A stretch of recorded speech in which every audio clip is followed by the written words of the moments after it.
E aí eu vou projetar a tela para vocês. Bom, vou voltar lá do início.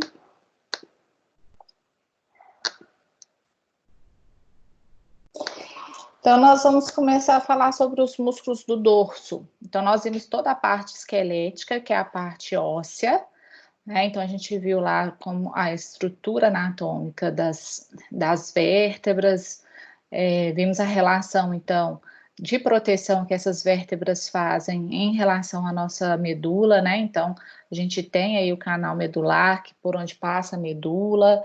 Vimos os forames, onde a gente tem, então, a saída das raízes nervosas, né?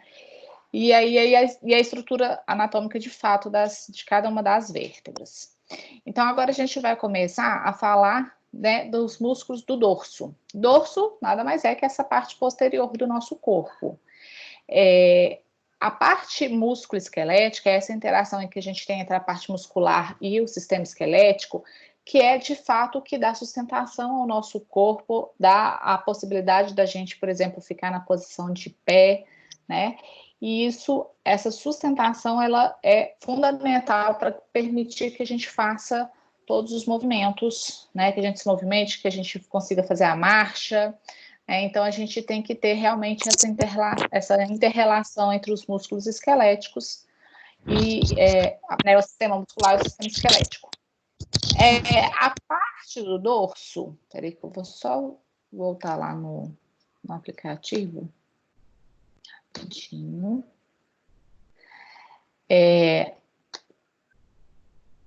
A parte do dorso...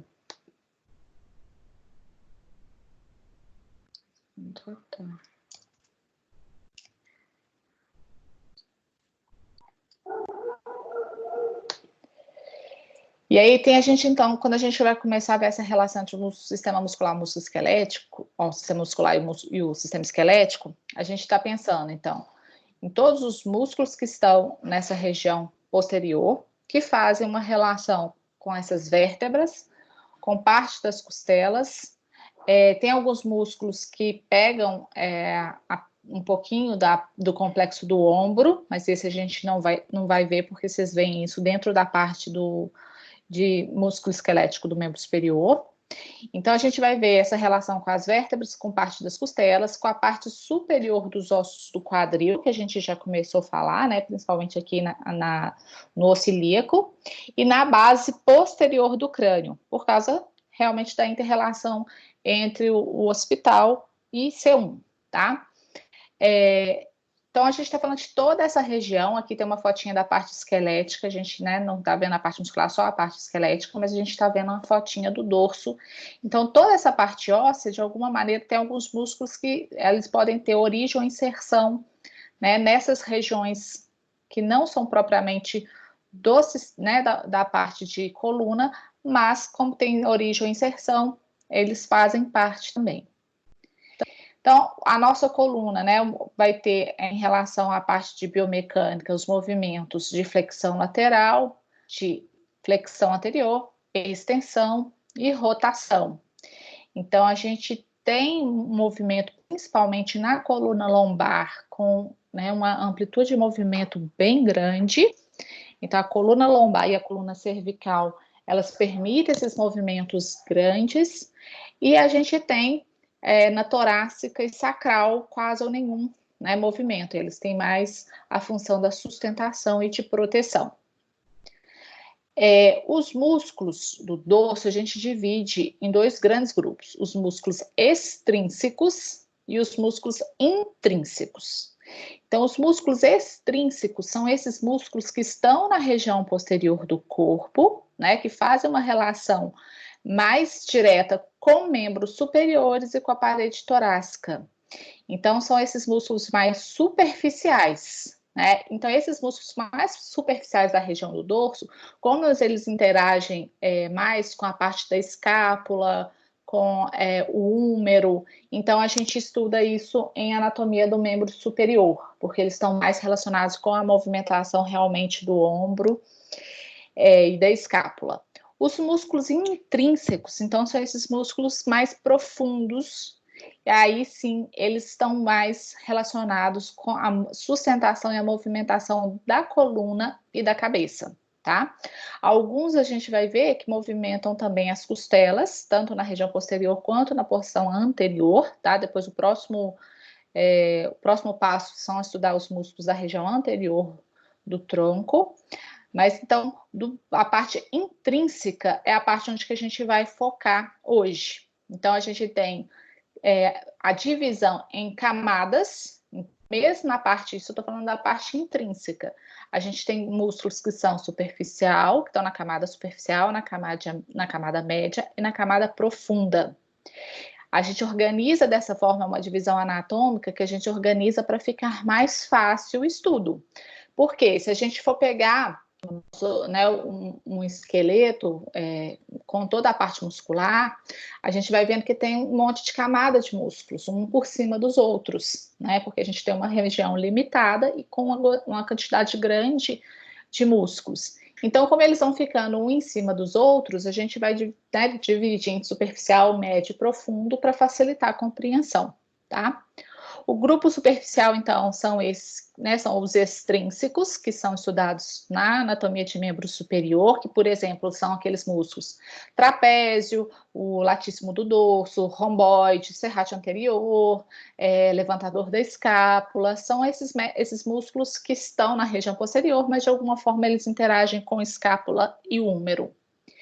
E o grupo médio são os músculos que estão mais fixados à costela, né? Então, a gente vai ver esses músculos que eles têm função muito ligada com a mecânica respiratória. Então, são músculos que, por exemplo, trabalham no aumentar, né, a expansão laterolateral do tórax durante o movimento inspiratório e depois, por exemplo, numa expiração forçada, são esses músculos, né, que diminuem esse diâmetro lateral numa expiração forçada. Então, eles movimentam basicamente as costelas durante a mecânica respiratória. O grupo profundo, então, são os que a gente vai ficar mais tempo falando deles, são esses músculos que vão efetivamente movimentar coluna vertebral e a cabeça. Então, eles fazem uma função muito essencial, primordial, que é de sustentação. Então, quando a gente senta, né? Então, por exemplo, quando a gente está aqui na posição sentada, o que permite a gente sentar e ficar nessa posição, muito deles é a contribuição desses músculos intrínsecos, que eles estão num tônus mais ativado, num tônus mais alto, que permite a gente ficar numa posição sustentada por um longo período. Então, são músculos extremamente resistentes, né? Porque eles sustentam posturas, sustentam movimentos, então eles têm que ser muito mais resistentes do que geradores de força, né? Então, se a gente for pegar o músculo e olhar essa relação força-resistência, eles são muito mais resistentes do que fortes, porque eles precisam sustentar posturas, por isso essa importante função de resistência. Então, esses músculos do grupo médio, então a gente agora já começar a entrar especificamente em cada uma dessas camadas, a gente está falando de duas camadas finas que a gente tem, né, na região posterior, que logo abaixo dos músculos superficiais, que a gente tem basicamente dois músculos nessa porção, que são o serrátil posterior superior e o serrátil posterior inferior. Então, a gente tem, eu vou pôr a fotinha, depois eu volto aqui. A gente tem aqui o serrátil, deixa eu ver se eu consigo, isso que aí vocês veem, vem aqui a setinha. Então, a gente tem aqui, ó, o serrátil posterior inferior e o serrátil posterior superior, tá? Então, olha, lembrando que eu retirei a camada dos músculos extrínsecos, que seriam aqueles latíssimo do dorso, romboides, trapézio, né, o serrátil anterior, que vem para a região anterior aqui do tronco, e aqui eu expus, então, o primeiro grupo de músculos da camada média. Então, o serrátil posterior inferior e o serrátil posterior superior. Então, quando a gente pega aí, olha, o serrátil posterior superior, a gente tem as fibras, né, descendo da coluna em direção às costelas. Então, inervação, ramos ventrais dos intercostais, e a ação é elevar as costelas. O serrátil posterior e inferior, as fibras vão como se elas estivessem subindo em direção às costelas. Então, também tem a mesma inervação dos intercostais, do nervo intercostal, e a ação vai ser deprimir as costelas. Quando a gente pensa em movimento, a gente tem que tentar visualizar o sentido da fibra muscular e imagina aquilo contraindo. Então, quando a gente pensa, né, o músculo diminuindo de tamanho, que ele vai estar contraindo, e aí ele, né, vai ter aquelas fibras de actina e miosina, elas vão estar contraindo e vão estar juntando, elas vão puxando todo o sarcômero, puxa a fibra muscular, o músculo diminui como um todo o seu tamanho. Quando ele faz isso, a gente tem que pensar o quê? Quem está na inserção proximal, na origem da inserção, que ele vai ser tracionado. Então, a gente tem que ver quais são os, né, a parte óssea que está inserido para a gente imaginar o movimento. Então, quando a gente pensa aqui, ó, na elevação das costelas e na depressão das costelas, é só a gente associar com esse movimento, ó. Puxei, diminuí aqui, estou elevando as costelas. Puxei, diminuí aqui, estou deprimindo as costelas. Então, esses são os músculos da camada média. O grupo profundo, né, que é o músculo mais intrínseco, né, que a gente já chama assim, normalmente já dos músculos intrínsecos do dorso, são músculos que eles vão do crânio, então aqui da base mesmo aqui do occipital, até a região da pelve. Então, a gente tem uma quantidade maior de músculos, porque eles são músculos bem menores, são músculos mais finos, mas eles têm uma divisão maior, tá? Então, são todos esses aqui relacionados, olha, espinotransversais, eretores da espinha, transversos espinais, pré-vertebrais do pescoço, suboccipitais, interespinhais, intertransversais e levantador das costelas. Esses músculos todos, então, formam a camada intrínseca do dorso, tá? Como são músculos que estão intimamente relacionados entre eles e percorrem desde o crânio até a pelve, dificilmente a gente tem movimento isolado, né? Porque a gente pensa a coluna inteira. Então, dificilmente a gente fica preso só em um movimento. E por mais que o músculo não esteja fazendo movimento, se eu estou parado aqui, estou fazendo um movimento só com o pescoço, eu tenho que imaginar que mesmo que eles não estejam, né, por exemplo, alguns mais baixos, não estejam fazendo o movimento em si, eles podem estar ativados fazendo a sustentação da posição sentada. Então, a gente acaba o tempo todo ativando, né, a maior parte das vezes ativando esse grupo inteiro de músculos. Bom, os músculos espino, aí eu vou começar agora então a falar e mostrar para vocês músculo por músculo, tá? Vamos começar então pelos espinos transversais. Os espinos transversais, eles são dois, a gente divide em dois. São o esplênico da cabeça e o esplênico do pescoço. Eles saem dos processos espinhosos e do ligamento nucal, né, que a gente tem, e vai inserir na parte das vértebras. Então, a gente tem o esplênico da cabeça fazendo a extensão do pescoço com a rotação para o mesmo lado. A gente vai entender por quê. Os dois têm a mesma função. Aqui, olha, a gente tem aqui, ó, o esplênico da cabeça e o esplênico do pescoço. Eles, a gente tem de um lado e do outro. Então, quando eles são ativados juntos, né, bilateralmente, eles fazem a extensão. Então, sair daqui da região do occipital e vir para a região dos processos transversos das vértebras cervicais. Então, ativei bilateralmente, extensão de pescoço. Quando eu faço ativação unilateral, só de um lado, eu estou puxando, quando ele puxar, ele vai fazer a rotação do pescoço para o mesmo lado, tá? Então, isso é importante vocês lembrarem. Então, se for só de um lado, na hora que ele diminui aqui, na hora que ele puxa as fibras, ele vai rodar um pouquinho, né, vai rodar um pouquinho a cervical, a cabeça, para o mesmo lado. Então, esplênico da cabeça e esplênico do pescoço. Gente, é tão ruim dar aula sem ver vocês.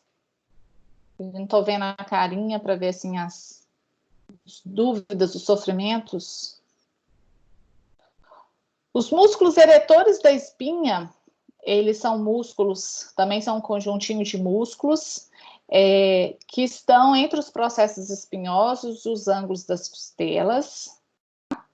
A gente já chama de músculos eretores da espinha porque são vários músculos. Então, eles têm a divisão também né, na parte lombar, por exemplo, em 3 partes, lateral, intermédio, medial, tá? Mas, basicamente, todos eles juntos, eles fazem... aqui, ó. Eles fazem, todos juntos, né? A ação principal deles vão ser, basicamente, a extensão da coluna e da cabeça também, tá? Do mesma forma que os esplênicos fazem a rotação, quando eles contraem unilateralmente, eles fazem a rotação para o mesmo lado, os eretores da espinha, se eles também fazerem uma ação unilateral, eles vão fazer agora a flexão lateral da coluna. Então, se os eretores da espinha contraírem só de um lado, eles fazem a flexão lateral do tronco, tá? Para o mesmo lado, obviamente, tá? Diminuindo, puxa os músculos, vai para o mesmo lado. Então, aqui tem, olha, os músculos com as setinhas, tá? Então, estão bem na camada bem interna, tá? Aqui, ó, logo aqui a parte cervical que a gente viu. E aqui a gente está começando a ter esses músculos eretores da espinha, ó. Então, a gente tem os músculos espinhais, que estão aqui bem aqui debaixo do longuíssimo, e os ilhos costais. Então, quando eles se contraem bilateralmente, eles fazem a extensão da coluna, né? Como eles começam aqui em cima, eles também têm ação pequena, mas têm ação também na extensão do pescoço. Mas são motores primários da extensão da coluna. Então, bilateralmente. Se contraem unilateralmente, vão fazer a flexão lateral do tronco. Voltando. Então, ilho costal, o longuíssimo e o espinhal, tá? De acordo com a posição, né? As camadas que eles estão, a camada mais profunda, média e um pouquinho mais superior, tá? Aqui, tá bom lá. Então, estamos aqui. Os músculos transverso espinhais são os músculos mais profundos ainda dos eretores da espinha. Então, agora a gente vai tirar esses eretores da espinha. E aí a gente vai dividir também esses transversos espinhais em 3 subgrupos.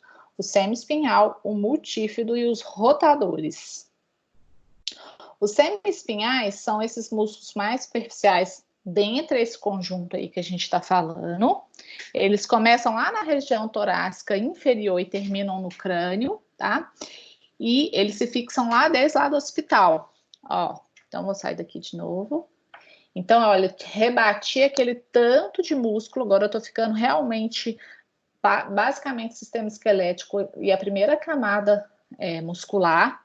Então, eu tenho aqui, ó, desde a base do músculo do osso occipital e aqui na região dos processos transversos das vértebras cervical e torácica, tá? Então, a gente tem aqui, ó, o semi-espinhal da cabeça, o semi-espinhal do pescoço e o semi-espinhal do tórax. Se você imaginar também a contração desses músculos, também vou ver que os músculos fazem a extensão da cabeça e extensão da coluna. O multífido é um músculo que percorre toda a extensão do tórax, é um músculo que é extremamente importante na sustentação da posição de pé, da posição sentada. Normalmente, as pessoas que têm dores lombares, né, que tem lombalgia, lombociatalgia, qualquer tipo de dor lombar, é muito comum a pessoa apresentar fraqueza do multífido. Por quê? Porque ele é muito espesso na região lombar. Então, a gente vai ver aqui a fotinha. Aqui não está mostrando todos, não, mas ele é mais espesso na região lombar. Então, quando a gente pega, olha, tem vários multífidos, desde a parte cervical até a parte, até lá no sacro. Nessa região, eles são mais espessos e mais fortes. Então, normalmente, quando a pessoa apresenta algum tipo de dor lombar, ele apresenta uma fraqueza considerável de multífido. E aí a gente consegue, né, dentro do processo de reabilitação, trabalhar o fortalecimento desse grupo bem intrínseco. Então, a gente trabalha desde a camada mais interna até a mais superficial, tanto da região posterior quanto da região anterior, para formar o que a gente fala de um cinturão, mesmo como se fosse um cinto abraçando toda a região lombar, desde, né, da parte posterior à parte anterior, para sustentar a coluna lombar e aí diminuir as dores do paciente. Então, a gente consegue trabalhar de uma forma não tão individual, mas a gente tenta trabalhar da forma mais individual possível para conseguir fortalecer os multífidos e fazer essa sustentação da coluna, né, não deixando que o paciente tenha dor. Então, são extremamente importantes para essa estabilização da lombar. Então, eles vão passar desde o sacro em todos os processos transversos, dirigindo-se, então, nos processos espinhosos, né, espinhosos de L5 até o axis. Ou seja, pega toda a coluna, tá? Então, aqui não está representado em todas, mas ele pega toda a coluna. Os músculos rotadores são mais profundos ainda, né? Eles apresentam também, estão presentes também em toda a coluna vertebral, tá? E eles vão se originar, então, nos processos transversos, e eles vão seguir, então, toda a parte, em toda a coluna, né? Eles se inserem dos processos transversos e vão se inserir aqui na base da vértebra, próximo aqui à lâmina, onde a gente tem aqui pela saída do processo espinhoso. Então, ele dá toda uma sustentação, né, na hora de rodar. Então, quando a gente ativa unilateralmente, e aí ele traciona a vértebra e vai rodando. Como ele está percorrendo toda a coluna, todas as vértebras, ele consegue fazer a rotação do tronco. Então, são esses pititinhos aqui que saem dos processos transversos e vai em direção ao corpo vertebral. Esses são os rotadores. Aqui, deixa eu ver, tá tão pequenininho que deixa eu tentar aumentar essa.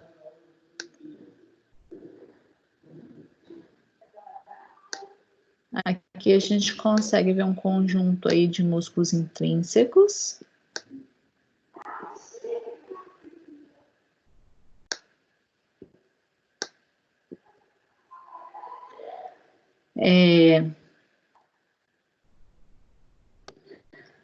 Cadê? Semiespinhal. Aqui é só conjunto mesmo, eretor da espinha, as intertransversais, multífidos, olha os multífidos passando em toda a coluna. Multífidos, os rotadores, olha, saindo do processo transverso e indo em direção ao corpo vertebral. Esses são cabeça longa e cabeça curta dos rotadores aqui na região. Tá vendo? Toda a região, toda a coluna. Então, eles se ativam unilateralmente e aí roda para o mesmo lado. Então, aqui é só o que eu já falei, né? Quando os músculos do grupo transverso, né, do transverso espinhal se contraem bilateralmente, eles fazem a extensão da coluna. Quando eles contraem só de um lado, eles vão puxar e fazer o movimento de rotação para o lado, né? Ou, por exemplo, quando a gente está falando dos longuíssimos, eles vão fazer a flexão lateral. Os músculos pré-vertebrais, então voltando aqui lá na primeira, para a gente se situar.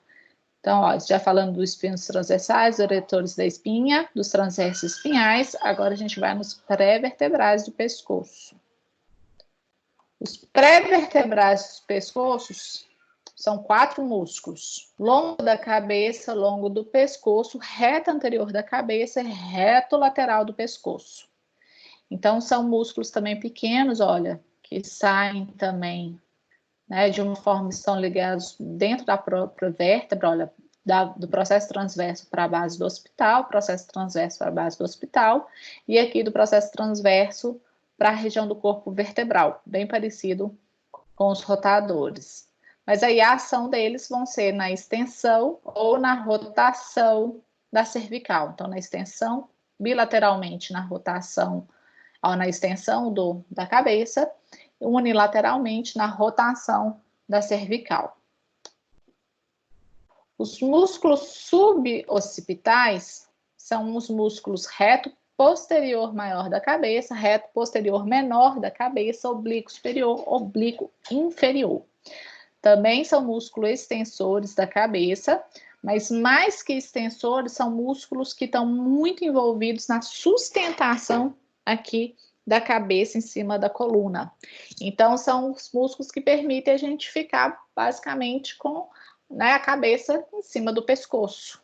Esses músculos são posturais, então também são todos eles, né, são extremamente resistentes, tá? Então, olha, tá o sentido da fibra, aqui uma ilustração mostrando o sentidozinho da fibra, sai então do processo transverso, vai para a base do occipital, sai do corpo vertebral e vai para a base do occipital, tá? E o oblíquo inferior, ele sai do processo espinhoso e vai para o processo transverso. Então, aqui, sustentação e ativado faz a extensão da cabeça, tá? Mas eles estão mais envolvidos na sustentação. Os músculos suboccipitais, inervação, nervo suboccipital, facinho de gravar. Mais difícil é gravar o nome desses músculos. Os interespinhais são músculos que eles são pobremente desenvolvidos na região torácica para baixo. Então, normalmente, basicamente, a gente vê, né, mais os músculos interespinhais na região de cervical. São esses músculos que estão entre os processos transvértebros das vértebras cervicais, tá? Aqui nas vértebras de tórax para baixo da coluna, a gente tem a presença maior, seria mais ou menos a mesma função, o multífido, mas eles estão mais presentes na região, tá? Aqui da região do cervical, os intertransversais entre os processos transversos e os interespinhais entre os processos espinhosos. Então, aqui, ó, intertransversais e os interespinhosos. O levantador da costela também já dá para a gente, pelo nome, já dá para a gente pensar em qual que é a função, né? A gente está pensando na ação de elevação das costelas, que ajuda, então, todo o processo. Quando mexe na costela, a gente já pode pensar em mecânica respiratória.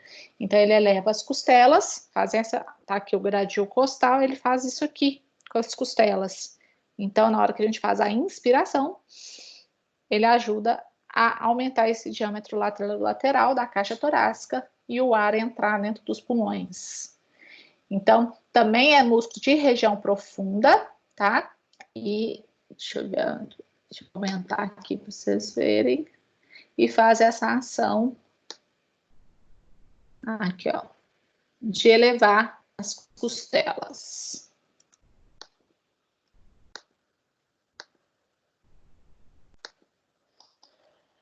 Bom, quanto mais longitudinal for o trajeto de um músculo, né, mais relacionado com a extensão, a flexão da coluna, ele vai estar, ou da cabeça, né? Quanto mais oblíquo ele tiver, mais relacionado com a rotação ou flexão lateral. Então, se você olhar o músculo, ver que as fibras estão mais retinhas, a gente já vai imaginar o músculo mais envolvido com a extensão, né, da coluna. Se o músculo começa a ficar com as fibras mais oblíquas, mais, né, na diagonal, a gente vai pensar que esse músculo, então, ele deve estar mais relacionado com a função de rotação e flexão lateral. Então, a gente já consegue também fazer, né, pela observação da fibra, a gente tem uma ideia da ação muscular que aquele músculo está envolvido, tá?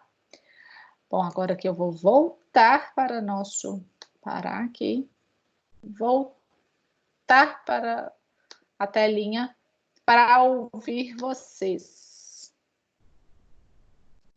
Podem ativar aí os microfones. E aí, dúvidas? Quero saber das dúvidas de vocês. Camila. Oi. Pode falar, Cirlane. Desse uma pincelada sobre o oblíquo e longitudinal que você acabou de falar, que eu dei uma perdida. Tá. Isso é geral, tá? Não é, agora eu não estou falando de músculo específico, não.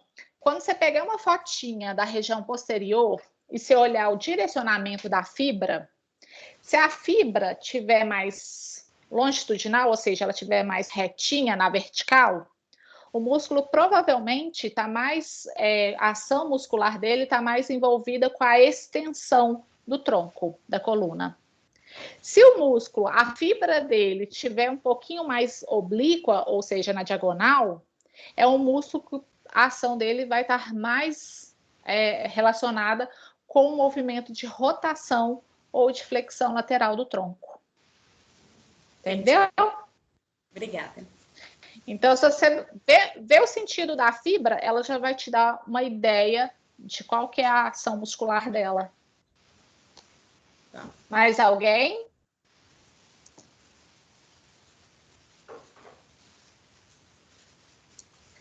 Tá vendo o que eu falei com vocês desde o início, que os músculos, a parte muscular é a parte mais chata? É porque, principalmente na região da coluna, a gente tem muito músculo, né? Então, são vários pequenininhos músculos que até que a ação não é tão diferente, mas eles são, né, de origem e inserção diferentes, inervação diferentes, e são vários. Então, o que é mais chato é tentar lembrar da maioria desses músculos. É igual os eretores. Eu sempre lembro de você nesse momento, Cláudia. É igual os eretores. Antes, na minha cabeça, ele era mais voltado para a condição de pelo, essas coisas. Então, ele tem várias funções, né? Todas as vezes que Na eu verdade, fecho... É porque existe os músculos eretores dos pelos, que são outros músculos. Por isso que às vezes você associou com isso. Existem, para cada pelo, né, na pele mesmo, né, nossa pele, cada pelinho que a gente tem um músculo que é chamado de músculo eretor do pelo, que é o músculo que faz a gente arrepiar. Esses são outros músculos. Esses que eu falei são os músculos eretores da espinha. Da espinha, no caso, é a coluna. São músculos mesmo, mas cada um para um músculo, para uma parte diferente, né? Então, tem um músculo que é eretor do pelo e agora tem esse que é o músculo eretor da coluna. Tá bom. É isso que esses músculos são chamados de eretores espinais, que são músculos da coluna. Os músculos eretores do pelo é esse músculo que é localizado no sistema tegumentar, onde faz a gente arrepiar aí eretores do pelo. Esses são os eretores espinhais, esses que ficam no dorso. Isso tudo